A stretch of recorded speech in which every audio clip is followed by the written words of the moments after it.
Will we add NBA and MLS to the NFL, MLB, and NHL alphabet soup of sports in downtown Detroit? Palace Sports and Entertainment's Arn Tellem is here to talk about it.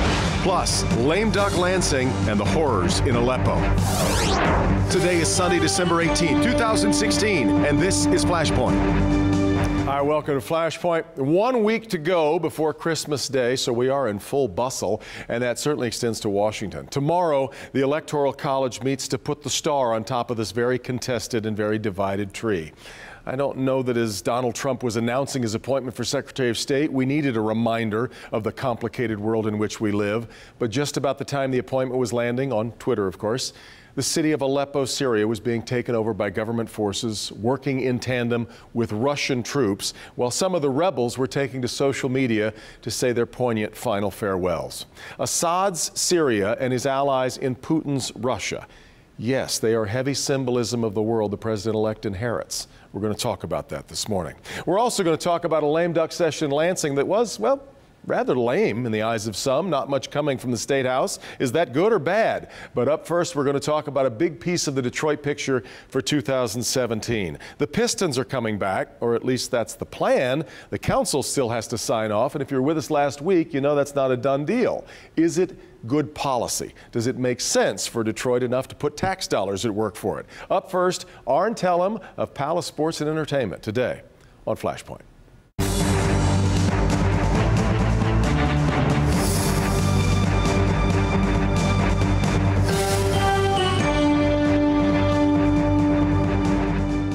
Well, when they write about Detroit development 2016 down through the years, no doubt a big part of that will be the chapter of the return of the Detroit Pistons to downtown Detroit. If it happens, that still has to be approved. Let's talk about this morning with the Vice Chairman of Palace Sports and Entertainment, Arn Tellem. Arn, thank you very much for coming this morning. Good to be here. Thanks for having me. Let's first off, we do have to, I guess, dispense with, I had two city council members here last week who said they're still waiting to see what happens. It'll be in January as you make the case. Do you expect any bumps in the road as you try to make this final appeal that you have to make to get through city council?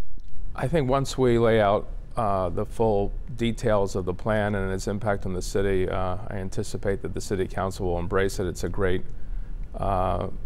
thing for the city that we're coming downtown. The economic impact is really significant, and I think it just gives real momentum to the continued revitalization of Detroit. There are a lot of people where it still sticks in their craw when tax dollars are used for this kind of a project. Unlike Joe Louis Arena, there will be no revenue stream for the city with this new arena. As glorious as it is, a lot of people would say, look, somebody like Tom Gores has $35 million in his seat cushions. It doesn't need to come to taxpayers for that. And how do you respond? Well, this is really DDA funds. It's refinancing bonds, and the bonds are required to go to infrastructure and economic development in the district. So it's serving the point of making the facility, acceptable for NBA standards, so we can move in. And really what we're bringing as far as economic impact is roughly $600 million in return. So I think for the city, this is an incredible deal.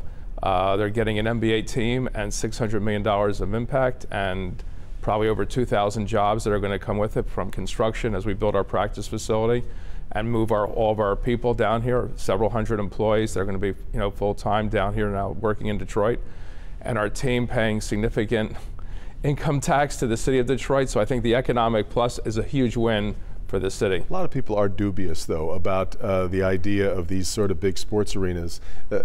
Obviously, yes, we are all sports nuts in this city, but the return on the investment, a lot of people are a little skeptical as to whether or not it really turns over. I think there's two great examples that Detroit should look at. One is Los Angeles and what Staples Center has meant to that area of Los Angeles, and the Verizon Center in Washington, D.C., and what that impact has had. And I think they are really good examples of what this can mean here. And as far as Los Angeles, where I'm from, Staples Center was in an area that everyone had written off. And no one thought was even possible to develop. Not only did they put an arena there, but now it's much more than an arena. There's a lot of retail, there's a lot of residential. People have moved into that area, it's vibrant, and it's filled every night, not just with sporting events, but entertainment and things going on. And the same is with the Verizon Center, which was right near the White House, but in an area that everyone else had written off in D.C. that they thought was, could never be developed. But once they put the Verizon Center in, and over the last 20 years, it has become the center point of entertainment and sports in Washington, D.C., and has taken away nightlife from Georgetown. And no one thought that was ever possible, but it really has become one of the exciting destination points in Washington. In fact, one of the things that I think a lot of people have found to admire in this plan is that it is more than an arena. The Ilitches have really tried to create a district, a neighborhood. There's a lot more thought into this than just where they're going to play hockey and now where they're going to play basketball. Was that part of the attraction to you all, or was this really as simple as we need to be downtown playing ball? Well, no, what the Ilitches are doing is incredible. It's such an ambitious project. It's larger than Greenwich Village, what they're undertaking, and it's going to have a lasting impact. And I think when you see, first off, all 4 sports teams sort of playing in a concentrated area in downtown Detroit, in the center core of the city, plus with the Fox Theater and all the concerts that are going to happen at the new LCA, with the resulting restaurants, bars, nightlife that's going to be built up around it, and residential, I think it's just going to be an exciting, vibrant destination for the city, and will be the cultural, sports, and entertainment hub of Southeast Michigan, and for the state, really. You made the point recently that you're really hoping that you can find a way to keep ticket prices in line. A night out at a ballpark used to be something that a family could enjoy a couple of times. Now it's out of reach for a lot of people. No, our goal is, first off, I think when we made this decision to move, I think it was we wanted to satisfy our fans and future fans, and we'll now be playing in Detroit, where I think it'll be more accessible for a lot more people to come to games. 2, I think we'll price our tickets accordingly to make it accessible for our fans. It's a win for our franchise and for our players and for the future of this franchise, and most importantly, it's a huge win for Detroit. To have us down there. And I think it validates all the great things that are happening in this city, and I think it'll serve as a catalyst for more good things to come in this city. Is there any bumpiness you expect between sharing this with another team? Everybody obviously would like to decorate their room the way they want it to be decorated. This will neither be exclusively Red Wings nor exclusively Pistons. You got to find a way to make everybody happy. Well, I think every relationship requires sacrifice, and on both sides. And I think that's the spirit. We both are committed to making it work. They've been a pleasure to deal with. And I think what got us to this point was that we really, over a long period of time, over this past year, working with the Ilitches and Olympia and all their entire team, we've developed trust, mutual respect, which I think is essential to having a deal work, and having it succeed as we now enter into its execution stage. Once Tom Gore has moved in now with the Pistons, I kind of thought, well, if you're in a little in downtown, you're probably all in. We've already watched he and Dan Gilbert trying to team up together on a soccer team. I talked recently to somebody who was approached about putting a business on the east side of downtown Detroit, around Greektown, and he told them, well, we really don't know what's going to happen yet. And he was told, yes, we do. There's going to be a soccer field there instead of the jail. Now, this was just 2 weeks ago. Is that still going to happen? Look, I can't speak for Dan, and we're trusting Dan, and it's hard to bet against Dan. But we're very optimistic. We're working very hard with Wayne County, and I think we'll know in the next couple of months that we hopefully can arrive at a mutually acceptable solution to allow a soccer stadium to be built there, and we're very optimistic that will occur. So when we heard a couple weeks ago that the plan was to restart construction on the jail site where it is, at some point that may be their plan if a deal can't be reached, but we're optimistic that as we go through these next couple of months, as we look at what we're contributing there and the alternative cost of finding another site, that we'll be able to make a deal that works for both sides. Well, tell me about your outlook then for soccer in Detroit. We've watched what happened with the Detroit Football Club on a smaller scale, no doubt, than what you would need for it to succeed in Major League Soccer. But are we ready to become a soccer city? Is it all there? Detroit, it's all here. Detroit is a great sports town, as you know, and there's great interest in soccer here. It has a huge participation of any sport. It's one of the largest participations of any sport in the state.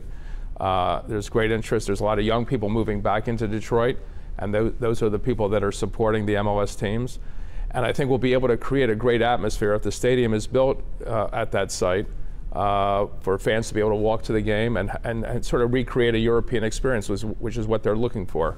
So I have no doubt the MLS will be a great success here, and I know the MLS believes it. Yeah. We have great ownership. We have people who are committed to doing it right and building a successful franchise and serving the fans and the community. Last thing I want to let you weigh in on. I think that there's always been a fair amount of suspicion among Detroiters about the billionaires amongst them. At first it was Mike Ilitch, who was the only one doing anything downtown. Now it's Dan Gilbert, and now Tom Gora is going to be a presence here as well. How do we sort of marry these ideas that success in one area doesn't necessarily mean not success somewhere else? How do we keep that suspicion, I guess, from really overwhelming the fact that we've got an awful lot of power and money concentrated in just a few people?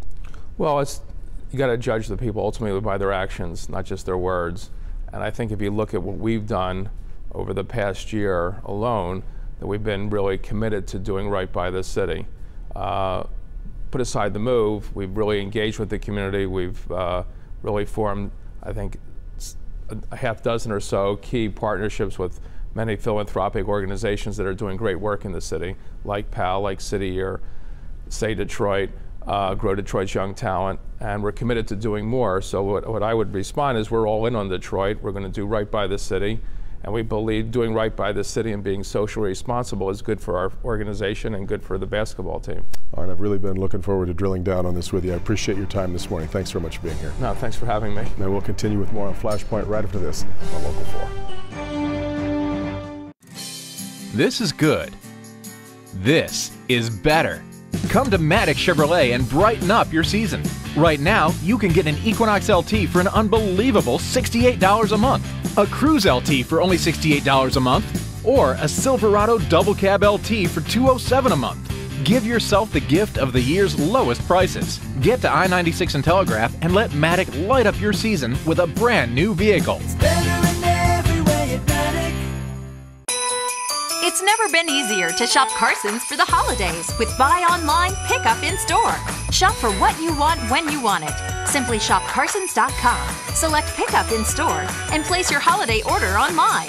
We'll contact you when your order is ready for pickup at your nearest store in as little as a few hours. Plus, with our dedicated pickup service desk, it's never been easier or faster to order today and wear it tonight. Carson's, your store, your style. For 85 years, the Capuchin Soup Kitchen has been serving people.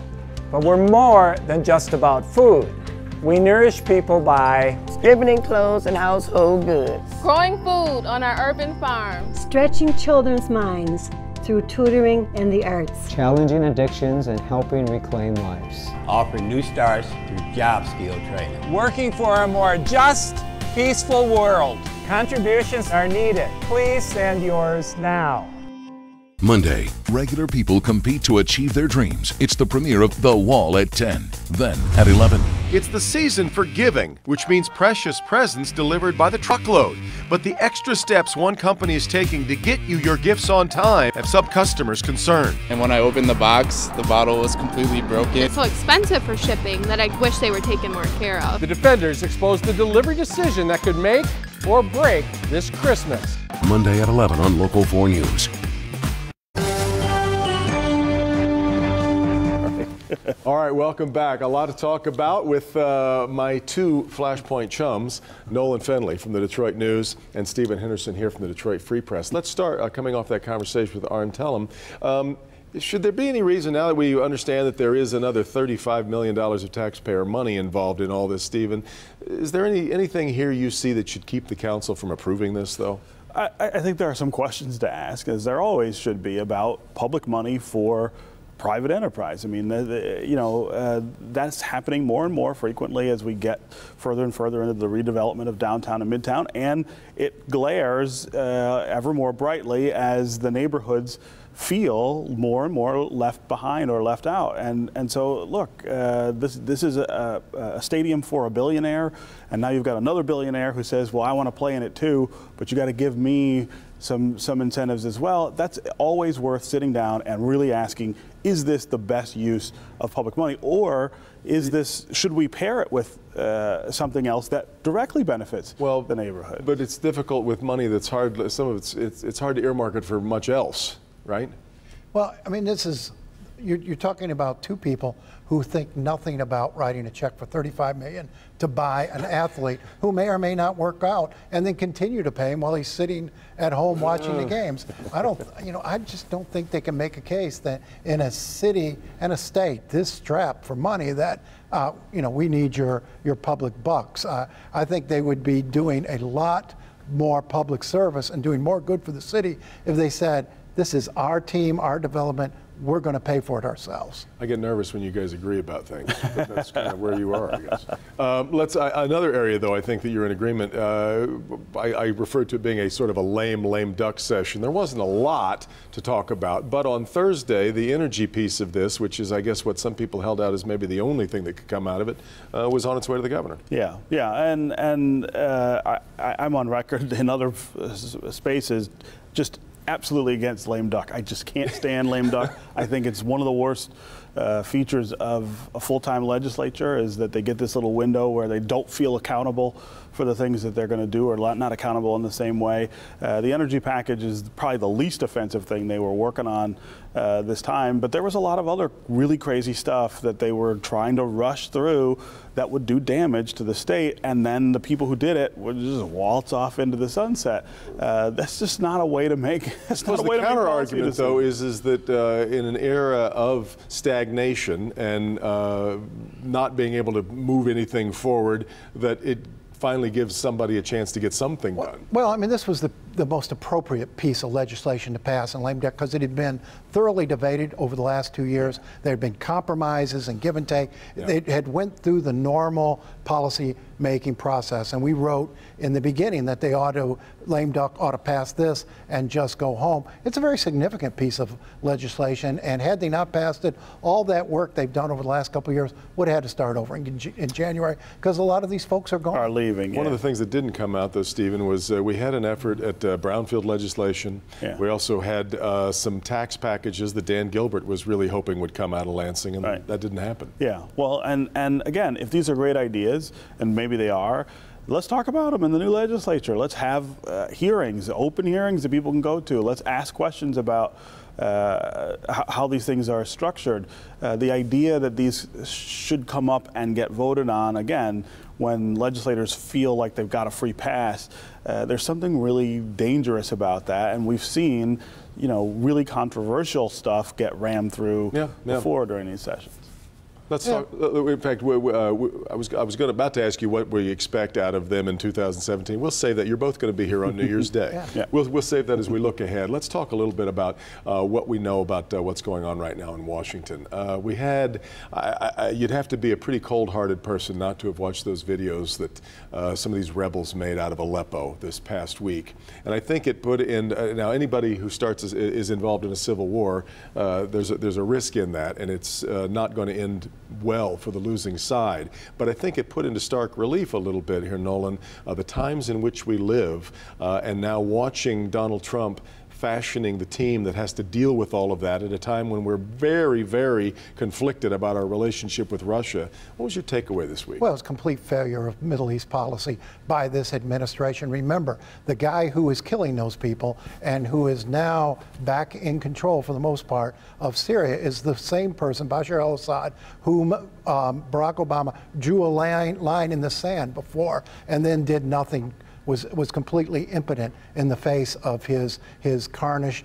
Russia is now becoming the dominant player in that region. I think Donald Trump has little choice now but to try to strike a deal with Russia and work with Russia and try to figure this out. But at some point, Assad has to go. He is a butcher. Well, but and this is where your assessment of what the president did is a little off. I mean, what would you have had him do? What would you have had? Would you commit troops? Well, he could have created safe spaces in Syria. He certainly could have. what? Could have provided with what? Ground cover for the rebels. I mean, there was a lot he could have done. Yeah. But if there was nothing he could do, why on the earth did he draw a line in the sand? That was the mistake. It was drawing the line in the sand and setting up this sort of standoff when you're dealing with an irrational actor, someone like Assad. Going forward, Donald Trump, I think, has real pitfalls here to step in, and has already started to step in some of them with his relationship, or the relationship he says he wants, with Vladimir Putin, who is another irrational actor in that region and in others. This idea that somehow you can strike a deal, or that transactional diplomacy will work to check Russian aggression is a fantasy, and it's really, really absurd. It puts us back to pre-World War I. Well, the reset button didn't work. International relations. The last administration's approach was an absolute failure, and now we are in a situation with Russia where our militaries don't communicate. The chance of a confrontation is much greater, and accidental bumping into each other. So I mean, those relations have completely deteriorated. But you've had several presidents in a row be confounded by Vladimir Putin. George Bush says, "I looked into his eyes, I sat there and I saw a good man," and then gets betrayed by him in the Balkans. No disagreement. President Obama also has a difficult relationship with him. The idea, though, that the solution is deal-making, which is what the president-elect says he wants to do, I think indulges. But they both both administrations underestimated Putin. Hillary Clinton showed up in Moscow with that silly reset button, and they told her to stick it where the sun don't shine. I mean, neither one of these administrations has fully taken the measure of Vladimir Putin. It's complicated. What do we do with this information then that Russia, who you're trying to forge this new relationship with, was somehow working to hack the election, though it's difficult to tell exactly what they did. I think you retaliate if indeed retaliate in what way? If indeed you can prove that that's true, and there's still a lot of lack of verification there. But you start shutting down the computer systems until they hurt and get the message. You can't just sit there and let them meddle with our elections, with our politics, with our computer networks, and not retaliate. You've got to do something. Joe Biden said 3 months ago, we're going to respond, and here we sit. What do you do if you got a president-elect who doesn't believe that any of it happened? Well, you've got to verify this. There's the CIA has not come out on the record and presented its evidence and said this happened. Until they do that, you can't do anything. Congress will get them unless you do it covertly. Congress will get them to that space, but if they testify. But the bigger question is what kind of retaliation actually works. So the embargo in Russia has been hurting the Russian people. All the while, Vladimir Putin continues to do all of the things that he wants to do. In the Balkans, in the Middle East, this idea that retaliation somehow will again check him it assumes a rational actor on that side, and it which does you don't have. But Russian technology is nowhere near what ours is. Our ability to move in there and start shutting down systems that would cause real pain, banking systems, etc., that would cause real pain to Vladimir Putin. We need to exercise it. That's what Biden said we were going to do. I got to get to a break. As we ponder what cyber warfare like that would look like, or what it would mean, we'll be right back with more. This is Flashpoint on Local 4. You ready to provoke? I'm an actual rescued tomato, which means I'm just as fresh as any other tomato. I can still be sliced or even smashed in the ketchup. I wasn't a real pickle until Forgotten Harvest came along. They rescued me, along with millions of other tomatoes from grocers, and put us in the hands of Metro Detroit's hungry. Ooh, gotta go. You can help us feed the hungry. Please donate today at ForgottenHarvest.org or call now at 888-332-7140. Don't forget to donate. Hello, you've reached the voicemail of Doug Blanchard. I'm not available to take your call right now, but if you'd like to leave a message, I'll get back to you. Not available. No. I'll get back to you as soon as I... Oh, God. I'll get back to you as soon as I can.